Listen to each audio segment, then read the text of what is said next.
Facebook abali ku YouTube mbebaza okuba nti mubaddeko era nga mutugoberera era nga nyongera okubajjala okuba nti mbanjuliro lwa leero ekyokunywa kineeno ekiyitibwa Jane Herbal Tea Drink gwe naagala okuba nti nno ofuna eddekende ekyokunywa nga kivudde emiti gyaffe egyawano ginnakabala ng'ogenda konywa ennaku zinayo konywa kubanga ako kajjako stress kati nganza ayogera ennyo kakiriyalinga obulago bulungi nnyo ow'amaanyi abo abaagala okumeggana ate si alukoko sikitamiiza n'omugundi majani gaffe gawano n'emiti gyaffe ginnakabala naawe ayagala okuba nti nogamba nti gweolina sukaali waliwo akali sugar free osobola okuba nti okafuna nusu 10 lokkalokka osobola ogenda mu supermarket zonna zikulinaanye oba amaduuka ag'enjawulo kakolebwa Jane HST Limited bali wali Kyabatema yantonde osobola nti bafuna ku nnamba ez'essimu eri 07 0761 38 20 46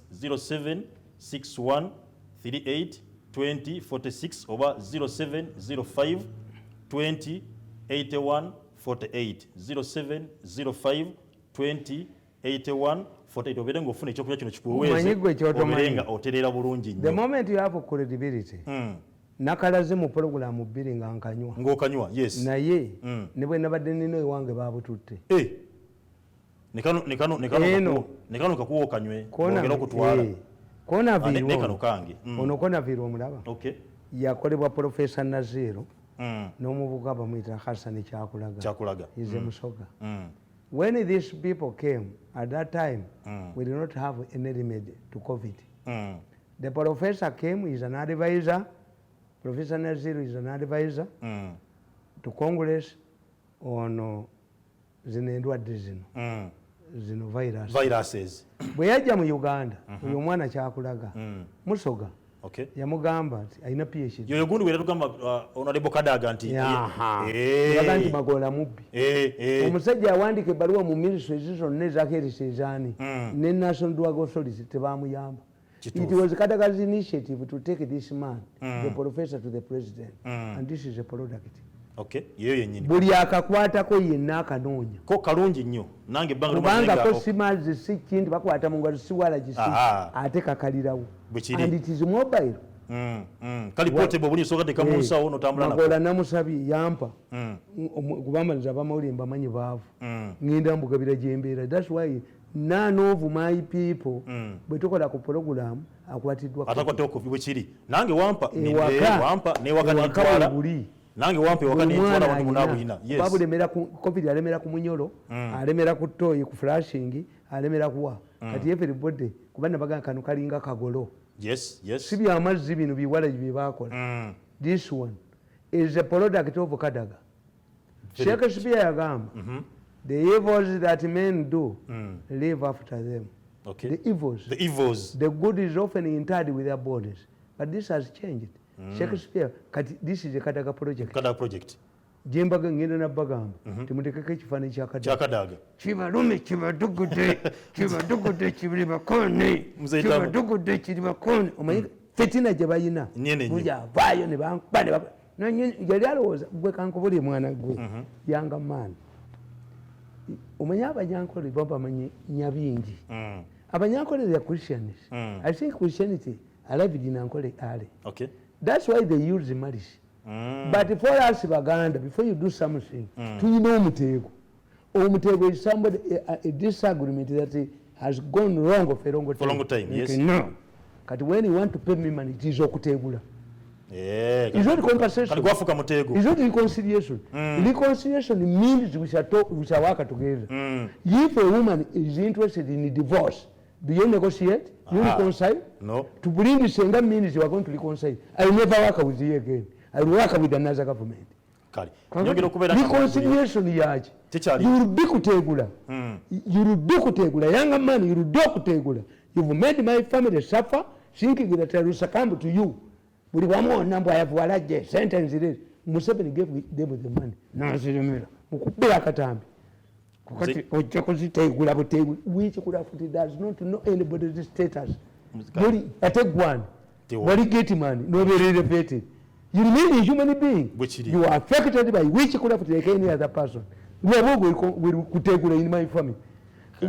this man namugamba ako kakabushenga nikagagwe kabushenga onkubye myezi mukaga n'omfunamu amabugo gonde tebamugobye kulubya yabadde agenze wasale kumwegayire test it buli eyansongamu olugalo yenna taliiwo okateera mandwa nti ingini eseze akayo kali bakaliijo datire muziba warning you have to pay uri kutegula nga tugenda ku nsonga ya human rights lwabo yangobera billion tano nazitwala naleta omukwano gw'eddolo nayongeramu ne sente emboni bagitwala kasasiro navumye nazala we nabawe manga nfuluma nalinka kutte Museveni nayibire n'okwemira ngakusenka bakukitenye nekalinda wansi ku madala nkakubenka ne kadduka kazi olw'okujjayo omutwe kati tebakakuba entwe eyo ne bajasa buli eyankuba yenna aweddewo no reconciliation ku nsi mu kabuli ne mu ggulu ne mu ggulu tujja kulwana n'emizimu gyaffe girwane mu kabuli no reconciliation kuteegula you pay me mujja kabusenga mubanja billion 10 you will pay famu jagitunda wajja oyina stocks enjirife wa pike ngova esironko you go back to sironko empty handed openya abantu n'obamalawo kambalageko bulenzi ejogo lya mwingizawo kuluno bwemba mwali mwekwekweya kuttaka mwakwekweya kamyu mwali nnyo mweramanyi kulino lwabogo wali nnyo mweramanyi kill me in the morning they kill you in the afternoon you are dead your project yonna gikuba business serera mwezi bamazeeko buli kintu kyonna nkikubye nenkimalawo and no reconciliation I will never work with you tugende ku nsonga ya torture ne human rights yes EU yavuddeyo nebanga egamba nti eggwanga abange EU n'Amerika kukyuse mu all of these things are useless. This is intended to implicate Muhoozi. I explained to you. Wait. I explained to you. I explained to you that having been cornered, they are looking for a successor who does not have Museveni's blessings. This is what you are failed to understand. This is a battle over succession. These Europeans are being dragged in because of their confusion and lack of knowledge as usual. These are people who want to make money in Europe. I don't take them seriously. You don't take these people seriously. What are you doing? Yes, I've torn the newspaper apart. Let me tell you. Are we going through a drizzle or a storm? You Europeans, the European merchants, the merchants from Venice, you tell us, look at the history of Uganda. You see human rights and security lapses.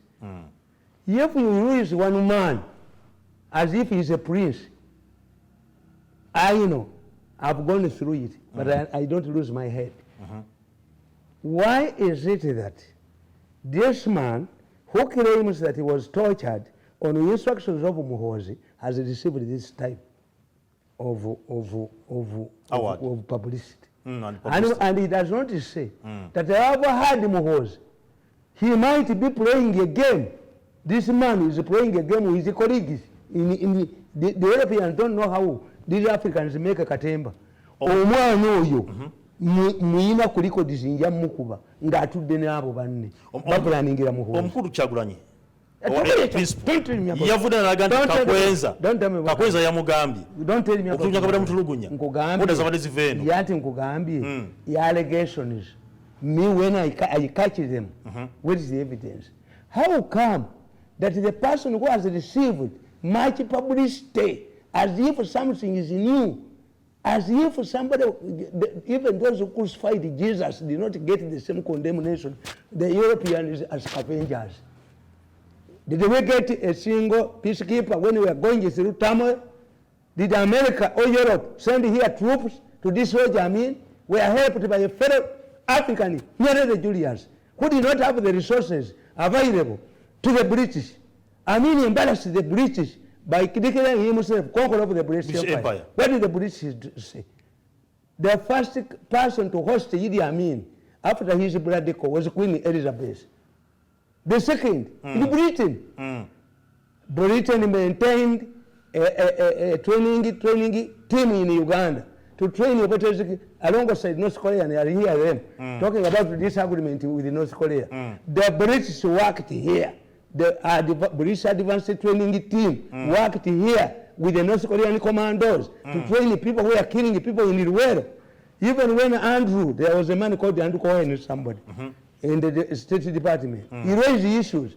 The British said, give military a chance. Uganda needs an experienced hand. Margaret Thatcher. The British should lie like an envelope. We remember 4 of us were 60. Every time Kampala was going to be stormed, these people could converge at the American High Commission and to fly out of Uganda. Only to come back as scavengers when peace prevails. Tamale, no, so issue tugize wano locally. Abana bali mtulugunyizi. Let me tell you. No, Tamale. Abana bali makomera. How old are you? I'm 36. You don't answer. You are fit to be my grandson. Let me explain to you. I said, is it a drizzle or is it a storm or a drizzle? Enkuba erimu n'okubwatuka etonya bikokyo oba is a drizzle. It is a drizzle. Why? You are talking about one man. No, but in the past, not one man. Tamale si one man. Whatever musajja yavudde ewe kasese yakwatibwa. Abana bali makomera. Mention them before I give you an example. There are so many. So far, those who have come, and I'm not condemning because I've suffered. Yes. If I cut it, I was planning to blow myself in the Kankwanza because I made my family suffer. I know how suffering means. I saw you. By the time you were getting man, I was a serious journalist in Uganda. And Mzee Tamale, tocheno yabali mugwanga for tekeza kunjoga bilabyo nakabijeruddawo woteri kasijewo zije wakasajja gwe okuja okubba n'okusuma kati when I talk about anger, I know anger. You know anger. But let me tell you. Yes. Tocha yabali mugwanga for a while. Go on. Why did you call me here? Go on. When UPDF was fighting in Teso, at that time it was NRA. They rounded up almost 100 people and put them in the train wagons at Muhoozi and suffocated to death. You are now talking about one person because he's being used to undermine. No, not one person. Abana je bali banje bali makomera bali basibiddwa bakubiddwa bayokeddwa labaganda kyali kwabanda fa basiramu ku mulembe gwa kayura babadde wano nga we also got another incident. So Fedemu soldiers, the Baganda soldiers who had joined the NRA, 30 of them were arrested in Western Nile, brought to Rubiri, suffocated in a container. And they died? Under this government. Under this government? This government. When Tinyefunza went to command the operation, when there was a counterintelligence in northern Uganda, he rounded up ministers. Daniel Omala Atuba is still around. Daniel Omala Atuba was still around. They said that this man, Tinyefunza, was cleaning his teeth at the balcony, ordering the soldiers to beat the suspects. And when he was asked, why did you, the uncles you are talking about, they beat me, I'm laughing. He's a drizzle. He's no longer strong. They said Tinyefunza defended his actions when they were involved with the ministers, Daniel Omala Atubo. He said, I did not have Mpingu in the helicopter, and these are dangerous people. What if these people capture the pilot? I had to subject them to a thorough beating, and we arraigned before court. Okay. Is it now a storm? Tell me. And you see in Uganda, may I laugh at these perpetrators of such crimes. The other day, the powerful Minister of Security, Lieutenant General Tumukunde, landed his helicopter in a rally organized by Mbabas, left it to make a noise, to disperse the gathering, and pick the sacks of money. How did he end? I saw Tumukunde, humbled Tumukunde, seated on a small chair when his hand is handicapped by the same government. By the same government. The powerful Kayura. Yes. Me at times I wonder. Mbabazi, the way he was harassing everybody. Mbabazi was harassing everybody. But I saw Mbabazi at an NRM delegates conference when he lost the secretary job. Do you know how they treated him? They told his driver to park the car far away. Mbabazi was in the shed at the VIP table. When Mbabazi came out, he was used to the same diplomatic arrangement. Because when he was diplomat, even me, when he asked me, I don't know the number plate of my government vehicle. For my personal vehicles, I cannot tell because they are men, have a fitted. So I cannot tell. That's why whenever I find an accident involving a Kamunya, I stop. Yes. Okay. Kakati, tosobola kutegeera motoka mubala okyali bulungi. The important example I gave you knocking canoes when it is powerful in the wreck. Kakati Mbabazi bamugamba. Vice President against talina kifo kati. Naye motoka ye bagikoze eki? Bagikwatidde. Mbabazi remained standing in the kidala, in the tent. The person who identified Mbabazi was Kibule. Honorable, why are you standing here? Do you know the number plate of your car? No. Do you know the telephone number of your driver so that I ring him? No. No. Mbabazi was saved by his wife. Kibule had to ring his wife. Yes. What about at the international level? Good luck. After losing the Nigerian vote, he spent 4 days, a week, without getting a call. He took the phone to the mechanic. The mechanic told him, it is a perfect, nobody is ringing you. It happened to Moi. Moi also did not, Moi had planned to remain chairperson of Kanu, Erulingi Kanu, when Uhuru Kenyatta was the president. He constructed a what? A kisawe kyenyonyi, enaloko. Kiri mu muddo. Eyali press secretary wa Moi yagenda naye. Yagamba ati muzeyi talina amukubira. Margaret Thatcher one time said, I wake up early and wait the chauffeur. When I watch television, I wonder why they have not quoted me. Then he said, I later realized I lost power. Tebabimanyi. At a later stage, I've told these people who dangle money. In Uganda, who do reject 3 billion? I read it and smash your head. How do you arrive that my credibility is worth 3 billion? Did you sell your cows? This is government money.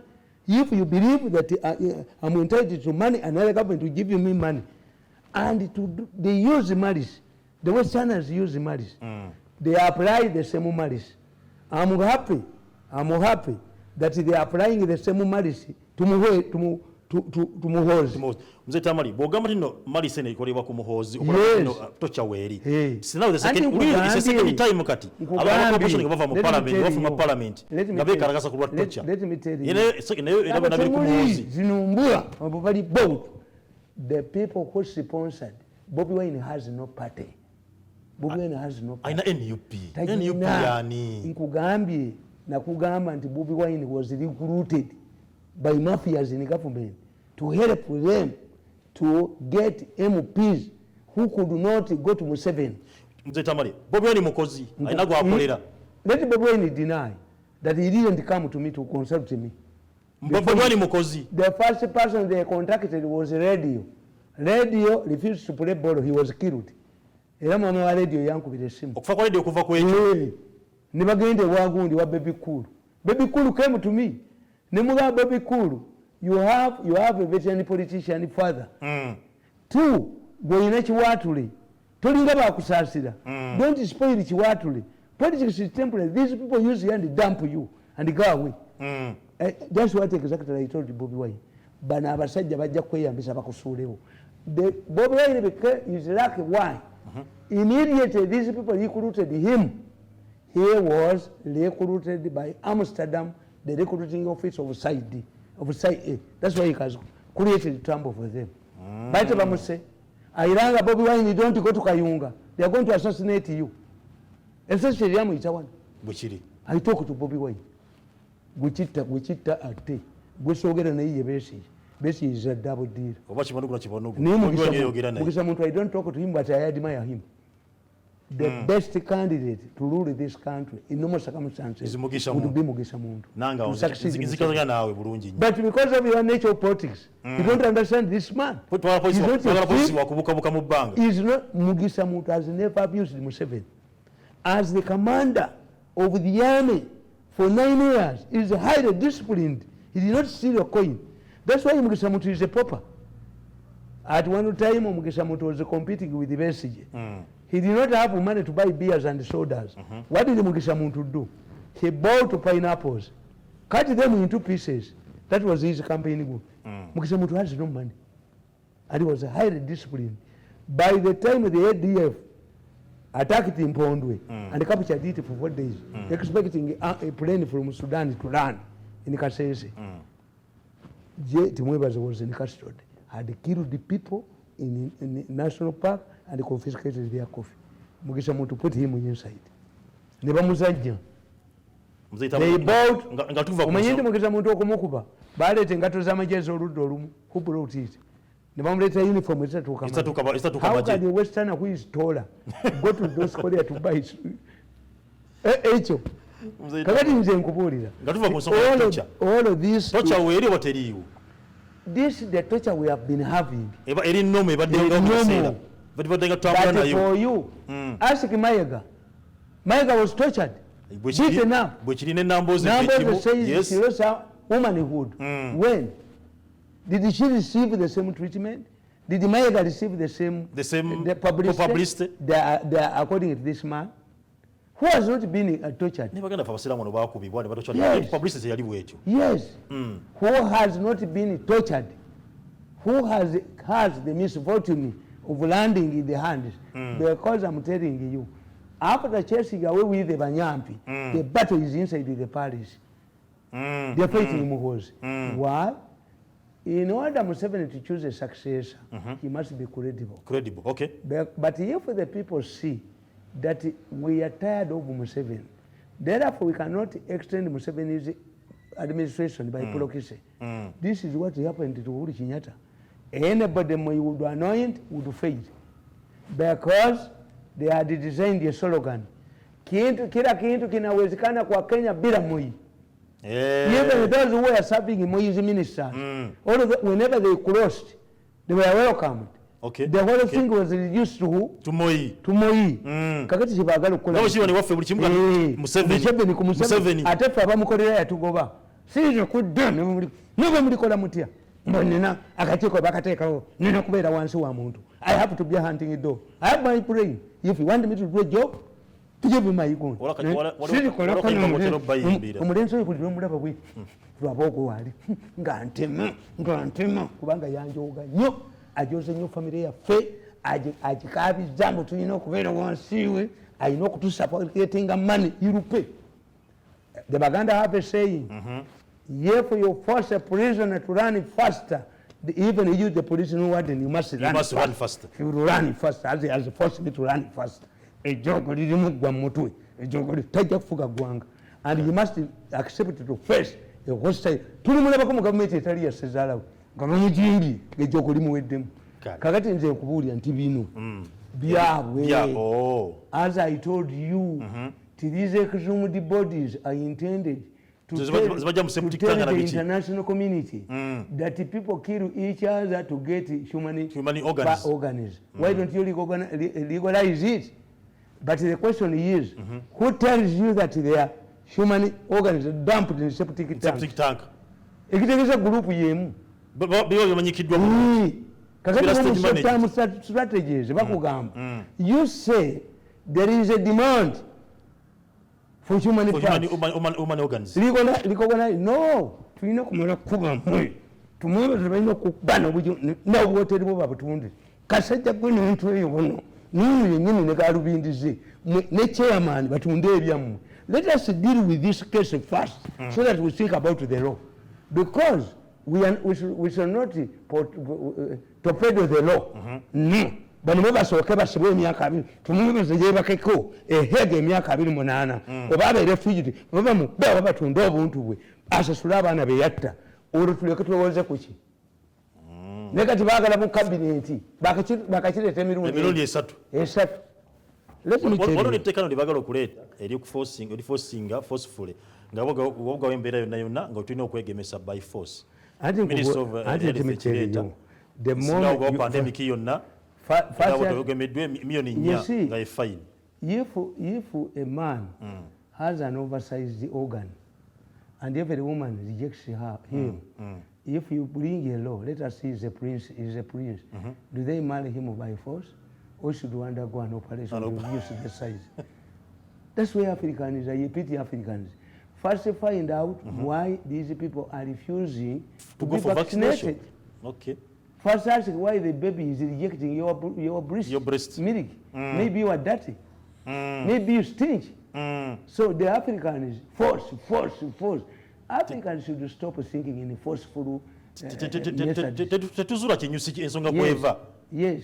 Let me tell you, even if you force everybody to listen to UBC, they will refuse. Yes. You don't say, don't force. In fact, if you force me, let me say, if you change the venue of where we have this program without prior information, I will not enter. Why are you changing? Why are you changing? Why didn't you tell me? Never know. About force.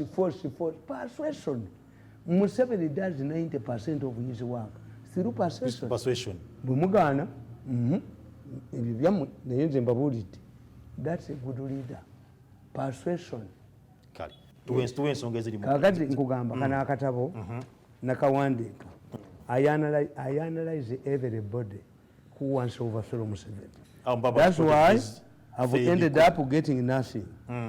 Because there is an umbilical cord between those who want to overthrow Museveni and Museveni is Museveni. Okay. So you end up, I don't work for the opposition. I work for Ugandans. I analyze Zimbabwe's. Opportunity you see Ugandans. I analyze Zimbabwe's nti agenda kuba Museveni. I analyzed him. Okay. I analyzed Zimbabwe's ni mubabulira nimbaga nti Mbabazi agenda kuba Museveni. Kakati banu NRM bagikubidde wali awo temanyi propaganda. These things happen in America. There was a time when BBC broadcast photos of the British soldiers torturing people in Iraq.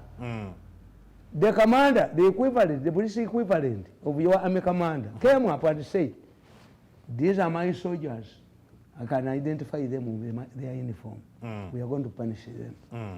But the Mirundis of Britain sat and said, what do you get by recognizing, accepting that these are British soldiers? You see these Europeans, when they go back and Americans, like when you go back to your barracks, they make a procession in the city to get more recruitment.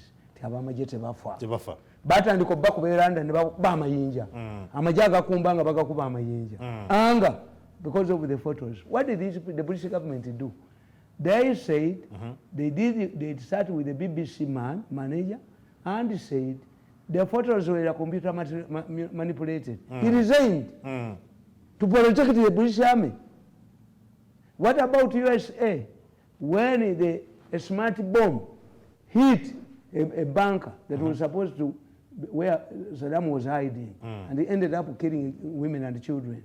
Saddam trapped them, the Americans, because he knows the psychology of these Europeans and Americans. They don't want to see corpses of children and women. Okay. Yes. Okay. The war was turning against the Bush. What did they do? They called the spin doctors. Where he was, Museveni centers wa mukodomiwe. Mukodomiwe n'atasasula na buledio. N'obuledio bw'omukyalo bumubanja. Fetu centers wa mukodomiwe. You continue kuzimu, but you will not use us. Okay. We are brain, we shall not work for nothing. We came to government to get money. One of the definitions of political science is who gets what. Twaje tubasibira kugwa bwangato. Twaje tubandikire ttala. Fe twaje tulaboko yali esente nga fe tutudde. Kakati mbagamba nti bano tebalina gundi.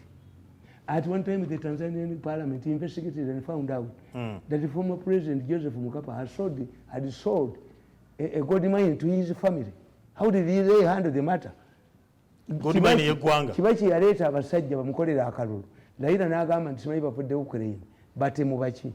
Ne bakuba n'ebyuma ne bawuca ebyuma byali bya nation babaki. But the Kenyans get spin doctors. At one time, Ali Shahab killed a battalion of Kenyan soldiers. They mined the area and the reinforcement could not come easily. Their commander, the equivalent of your commander, General Muhoozi, told the Kenyans, if we want to know the impact of the attack, you compare the breast that he hit Ufundi building and multiply it by 3. When these people went to Westgate and they said, the newspapers reported, that the Kenyan soldiers routed Westgate and went to Puludringi Bufera. The then commander of the Kenyan army, General Kalanje, said, retract the story. Retract it. Okay. But here, their problem is that they lack spindle doctors because the battle is inside the palace. And we are spectators. Hiring. If you want me to do a job, hire me. But coming back to kill me, no. Okay. In fact, the government, the Museveni that I supported for 8 years ago was powerful. This one, kuzi. Hey. Wagira ngaliye kati yali wamanyi okusinga kuona. Yanti order. Order. Order. An old man is generous. That's what they tell us. That a country benefits from a president at old age. At old age. A younger Nyerere could not accept the Humanity Party. A younger Kaunda could not have accepted to be defeated by Chiruba. Okay. No. Kakati nkubuulira negamba nti nababuulira ne mbagamba nti abenaali mu tebalina media. Okay. Having worked with them 14 years, I looked at their weak points. They are lucky that I didn't go to the opposition. If I had joined the opposition, they would feel it. A jogger you sit up between the paddocks. Not to go and to jog, but you cannot play around with the brain affair. Nakugam. In my area submission, I pointed out that many NRM supporters wrongly think that the opposition is dominating the airwaves. The reasons for this are many and include the following. Number one, no false propaganda. NRM does not believe in perpetuating falsehood propaganda. These only appeal to emotions, but NRM believes in intellectual engagement that appeal to logic. For example, when NRM sticks on pro-people policies like a universal primary education, UPE, and universal secondary education, USE, as well as prosperity for all, immunization, and many others, these are realities on the ground that only require perfection. If NRM were to engage in the type of propaganda conducted by the opposition, it would require colossal sums of money. Therefore, thereby affect these very poor people mass programs. Tebafulumya sente oluzikwatazi wa mukodomi we yabeera wano nadira basituugizi n'abateekayo bano mugundi mwena ali mu secretariat lwoboko nalido lwoboko n'akwata kalisa lwoboko n'akwata all the money in propaganda. Okay. Bibazekwatira. But they were lucky nti balina people's policies nga zeeyogerera zokka. The way in the was progressing on this one was an automatic plane. Okay. Kati mu byonna byetaaga defense. Byera okwogerera nnyo. Another house. This time kakati abaganda bagamba nti agafumye abaganda bagabejjereza taba. Baba tebamanyi kusenya manyi basenya bwe bati. You must now repaint the building. Kubanga they are suffering from political inertia. When a system overstays in power, we call it political inertia. And they have no capacity to reinvent it. Okay. When you are fighting, do you get the time to realize that your house is cracking? No. Yes. Number 2. Unique history. Ugandans have gone through unique situations usually compared to a life of a divorcee. At independence, we had the Kabaka, Yeka UPC alliance, which did not last. Mutesa II, in his own book, The Discretion of My Kingdom, states that after the independence ceremonies, Obote did not get time to meet him again, had just used Uganda as a ladder to become prime minister. In 1969, Obote declared a single-party state, effectively banning all other political parties, like the opposition Democratic Party. He was deposed by Idi Amin, was removed by Idi Amin. He himself, kakati all this time, tubadde tulina generation ejjukira ebyayita okubonaabona kwe tubaddemu kubadde kufuuza bino ebikolebwa drizzle. You are now saying, hey, can this happen in Museveni's government? Museveni would say, in my family, if a needle disappeared, Mama Fenga, Tulujinonya. How can a human being disappear in a kaboot? Never told you about Mudwanis? Yakolagona statement. That's what I could have counted.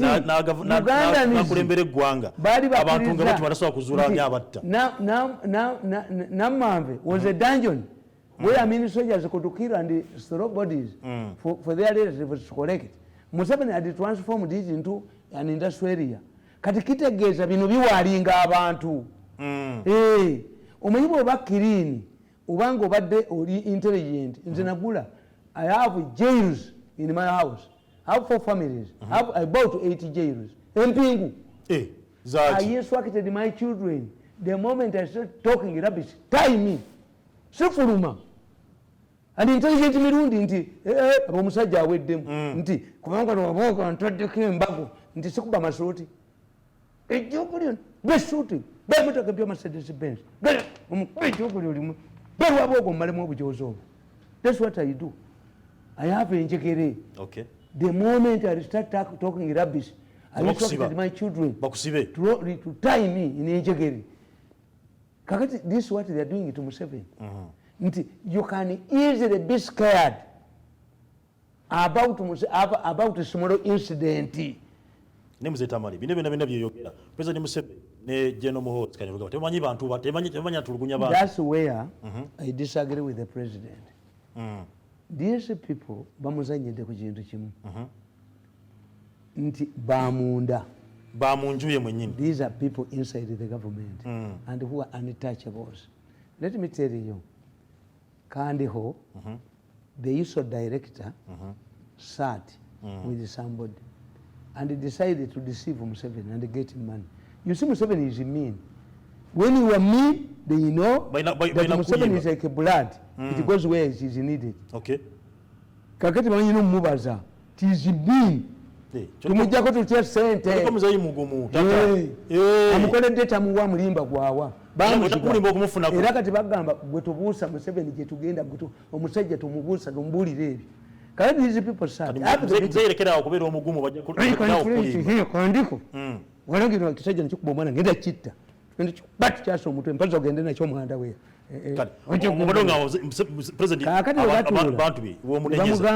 Bagamba nti let us deceive Museveni that Nubu wants to ban the city.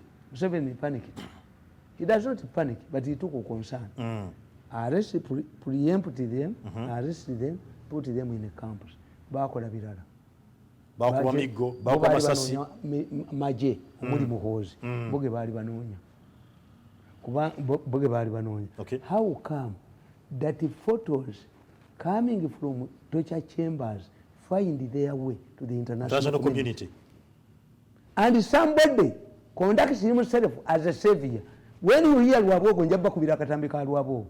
When you see soldiers patrolling the city, then it means the government has collapsed. Why do you torture people? Lwabogo is a reformist. I played a tape where he accuses these people. Don't. That is Muhoozi. That's my brother. Katikite geza baba manyi. Baba manyi. What have they done? Babwe. Let me tell you. Zake and Bobby Wine were in Western Nile. And the president says there was an attempt on his life. A tractor was Tinga. Bobby Wine, what brought to problems of Bobby Wine? Bobby Wine was hiding in a syringe in a building, but he was ringing, making calls. That's how he was traced. Okay. Kakati, driver wa Bobby Wine, and what other people don't know. When the president promised Njuba's family that he was going to support their daughter, which did not materialize, because they found out that in the case of a by-election, the person who has been removed by parliament, by court, if he is not removed because of lack of academic papers, he goes back. Kati mwana wa Njuba yali tasobola kukola ki? Kudda kuyingira ono musajja naye nga the Njubas have a strong hatred and interest wano gyonna ku lwabwogo okwakwaza family yaffe ne Njuba yali agiinako oyo omusajja yabawaabira mu by-election mu election n'abatuusa ne mu East African Court of Appeal. The Njuba family hated him. Yabaavuwasa. Kawadi Museveni bw'ata omwana teyamuwa na kifo yadde obwala disi. Eventually the girl died of starvation, of frustration. Omwana wa Njuba. The campaign team assembled by Njuba's daughter was surrendered to Bobby Wine. The driver who was killed in West Nile was not Bobby Wine's driver. Had been recruited by the Njuba family to drive Njuba's daughter during the campaign. It tells you how angered they were. And this woman in Njuba is a war heroine. Yalwana mu nsiko. Njuba yalwana mu nsiko.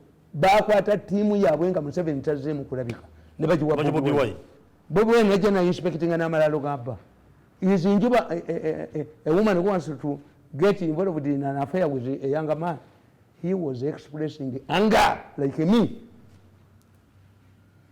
Kakati nkubira ne gamba nti ne Bobby Wine enkuba gye baamukubamu ne bamugaana okusula ng'apangisizza ekiryandongo akawala akalinga empiki bwe kati ne kamugaana okusulamu n'asula ku kkubo. Do I get perturbed? It's only because now they were done to people who did not have this type of media that they want to have torn apart and continue tearing this newspaper, monitor apart to express anger. I'm annoyed as a journalist, as a professional journalist, that you reach this level. European Union, what union? Yes. How many times have these Europeans and Americans exerted pressure on Israel and does not hear it? And they give it more money. The question is not to identify one, it should be universal. Who is this man?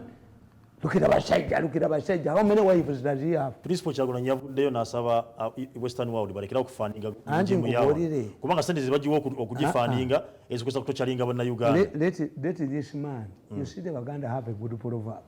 The old Baganda were wise. It's only people like Mpuga and sometimes they are a mixture. The problem in Buganda is a nationality. We are not a tribe. We are a mixture. A mixture. Yes. That's why you see conflicts. You at times you use a wrong apparatus to solve an experiment. Muganda. We are a nationality. Not a tribe. We are not tribes. A Muganda will tell you, if you reject something, a plant, reject both the leaves and the fruits. Let Bobby Wine and his party stop getting money from government. What kiki otegeeza? Inezine za iPod ziveewo ne sitting ziveewo. This is money. Parliament tebaddeyo nga bafumbe tebaddamu okuyingira. A Muslim like you, when you reject roasted pork, you also reject boiled pork. Yes. You also reject sausage pork. Then I will give my hand this to Bobby Wine. I will risk COVID and shake hands openly with Bobby Wine that he was really mad. Singa NUP ezira sente zonna eziva mu gavumenti. Yes. Musala baguveeko. Yes. Tebadda mu parliament. Yes. Tebadda mu council. Yes. iPod sente bazite. And why don't you say the money should be given to us who are credible? Because Museveni is a very cunning man, very strategic. Their districts, the gamblers were in charge of where the people in charge who determine destination, who determine the development, the programs under the opposition. Bwanika is not a government man. I bet. The mayor of Masaka is now a dumping place. He's a dumping everybody, dump until the Masaka people rise up. Police,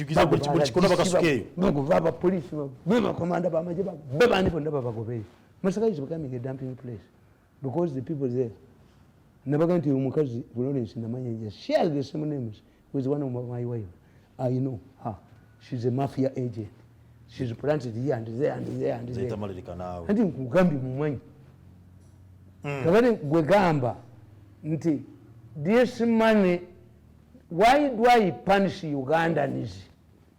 Why don't I say that you pinpoint these people? No, yes. Send it to Siwanyisa Kalugire nkuba lwagogo yankubye okunyono na lwagogo tujokufafagana machaba mutto olweggulo nja kwongera okuba obutambi obulinga ettaka nagana yali ayagala butambi bwange sijja bumuwa presidential project yonje pamiemu tayinza kujjayo mutwe bo butambi nadduka mzee Tamale sende zogerwa kezivwebe bunenge tutuzifuna why do you operate sende zigula mundu zigula tear gas atatulugunya abantu. No, let me tell you who manufactures this tear gas, and let me tell you that's where you make it wrong. Was this man tortured in a police cell, or they are talking about the same way? And if they are talking about the same way, how would you make the same way man a diplomat? Even Southern Sudan is very past. Kidima chido wawe wacho. Use the banana leaves must go back to the plantation. Southern Sudan etukolere chi? Mugolwe kandiko komewa na awunye. Kandiko why do you take a kandiko when everybody is talking about the same way? Why do you accept why the Sudanese government should accept a stinking man like a kandiko? He should come back. The Baganda have a proverb, a kidiba chidawa wachesani kumurusuku. Go back to the plantation. Akade katuwede ko nembe banja nanyo ko ne kutare sita amaje wagam go mu kuba supporters ba UPDF wano mu kuseti Uganda ne UPDF inakuno kagundi ya editorial banga bali mu kuba abantu juzi wanoleba abantu officer go bakuya masasi UPDF can defend UPDF. Why? As long as UPDF restricts itself its role of defending the country against aggression, that's it. Bakola bulungi. When the terrorists attacked the Ufundi building in Kenya, the Marines came, removed their ambassador Bushnet and left. Kenyans used the BTO and sniffer dogs and the guns. And when they contacted the American embassy, they told them the Marines are not prepared for that job. We don't know how to remove debris in collapsing buildings. Call the Israelis, they are experts on this. It took the Israeli team to travel from Tel Aviv to Nairobi for 8 hours when the Americans were, after removing. So, UPDF, if you want to send the UPDF in administration, first train them. If you want to send them in the police, first train them. And the Uganda say, are you saying that a big bummed woman will be used by every man in town? Because a woman is a big bummed. So you can shoulder everybody. No. Why do you expect the army? What went wrong? It's the same Museveni product. Why has Museveni maintained a good army when the police is rotting? When these people cannot even explain where they spend their circle money. This way it is. I have different families, but all of my children are intelligent. They have come. Where do I have the time to talk to them? So you cannot say, Kato wange waswa si wange. No. In fact, let me tell you, as I was saying, that I'm not seeing a new trend at all. The first lady was once targeted. Kabushenga in amateur opinion polls used to make polls where the first lady was leading her husband, and Kadaga next, and Mbabazi on 3%. Who was behind this? It was Mbabazi. Influence these ones so that Museveni concentrates on these ones and you go through We use it in taxi business. We leave the Manda lorry to go and we squeeze and we bypass the road block. At one time, the Auditor General who is given billions, do you know what the Auditor General said in his report? No. The First Lady traveled to Israel 80 times a week. Muwanga doesn't know geography. It takes 8 hours from Tel Aviv to Entebbe. Which means the First Lady was not landing, was not refueling. Yaberanga mubanga bwati. Muwanga n'engalabiyo n'essejjembe eyo kyatuddewo. This is a banana republic, as this man said. If you can tell a lie about the First Lady, what else? Muwanga era kyatuddewo n'engalabiyo. Muwanga yagamba nabbi ettaka. I sold land. I bought land. Walibbawa. Ninjitunda millions of dollars. Walibbawa. Kajja kulize bako nalupo. Nibagende wa president nalu. Your son has stolen land. I said he has stolen it. I've stolen Omuchoma, you have stolen the cows. Don't talk about me again. I grabbed the land and sold it. $2 million. They thought I was a primitive man from Karagala. Did I come to light for you?